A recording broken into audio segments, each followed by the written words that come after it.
Introduction au chapitre 1er. Apocalypse 1, 1 à 3. Révélation de Jésus-Christ que Dieu lui a donnée pour montrer à ses serviteurs les choses qui doivent arriver bientôt, et qu'il a fait connaître par l'envoi de son ange à son serviteur Jean, lequel a attesté la parole de Dieu et le témoignage de Jésus-Christ, tout ce qu'il a vu.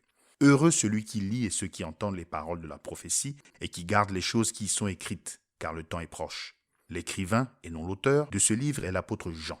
Les historiens s'accordent à dire qu'il a passé la fin de sa vie à Éphèse, bien qu'au moment de la rédaction de ce livre, il se trouvait sur l'île de Patmos.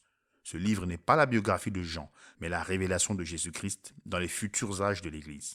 Au verset 3, il est appelé une prophétie, et c'est bien ce qu'il est.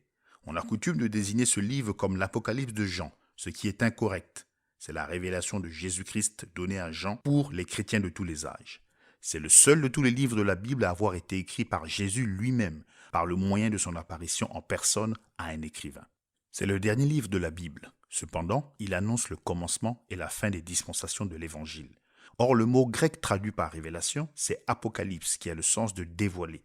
Ce dévoilement s'illustre parfaitement par l'exemple d'un sculpteur qui dévoile son œuvre statuaire, l'exposant ainsi au regard.